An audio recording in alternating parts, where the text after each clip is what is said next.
Baik, Assalamualaikum warahmatullahi wabarakatuh. Perkenalkan, nama saya Atika Rayuningsih, mahasiswa program studi profesi nurse Universitas Kediri. Di sini saya akan menjelaskan materi tentang ronde keperawatan. Baik, untuk definisinya dari ronde keperawatan itu sendiri yaitu suatu kegiatan yang bertujuan untuk mengatasi masalah keperawatan klien yang dilaksanakan oleh perawat. Di samping itu, klien dilibatkan untuk membahas dan melakukan asuhan keperawatan. Akan tetapi, hal ini juga dilibatkan oleh perawat jaga atau penanggung jawab jaga dan melibatkan seluruh anggota tim. Untuk tujuannya itu sendiri, yang pertama, menumbuhkan cara berpikir secara kritis. Poin ini untuk memupuk kerja tim atau mendukung resolusi konflik yang ada. Untuk poin yang kedua, menumbuhkan pemikiran tentang tindakan keperawatan yang berasal dari masalah klien. Di sini tujuannya untuk memecahkan masalah atau memberikan rencana tindakan keperawatan selanjutnya. Untuk yang ketiga, meningkatkan validitas data klien. Di sini untuk menyinkronkan data penunjang yang dialami oleh pasien atau data real. Untuk karakteristiknya, yang pertama, menilai kemampuan justifikasi. Atau poin ini menjelaskan suatu proses pembuktian atas suatu pernyataan yang sudah pernah dibuktikan sebelumnya. Yang kedua, meningkatkan kemampuan dalam menilai hasil kerja. Dapat meningkatkan nilai-nilai kerja yang sudah dilaksanakan. Yang ketiga, meningkatkan kemampuan untuk memodifikasi rencana keperawatan. Di sini sebuah pengubahan data untuk bertujuan teratasinya sebuah masalah atau asesmen bisa teratasi.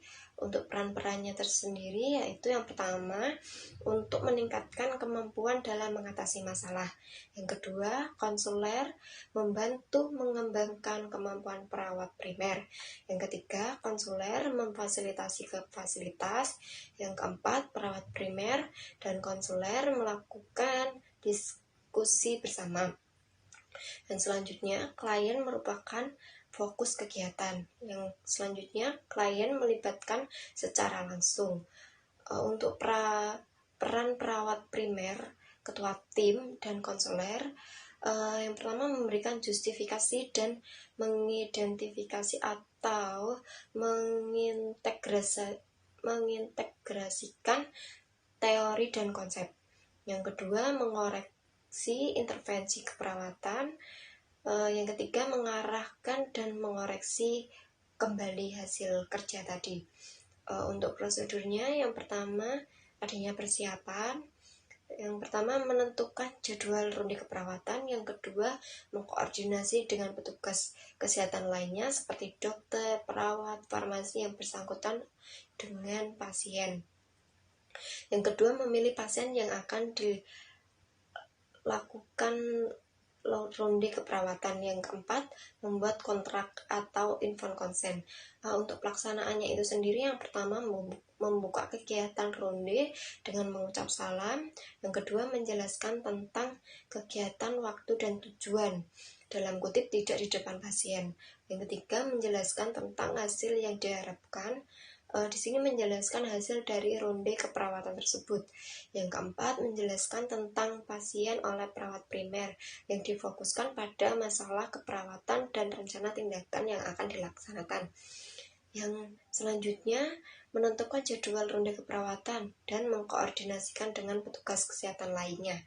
Mengajak pasien menuju ruangan pasien yang sudah disiapkan dan memberikan kesempatan untuk bertanya mulai dari pasien, keluarga pasien, dan perawat lainnya.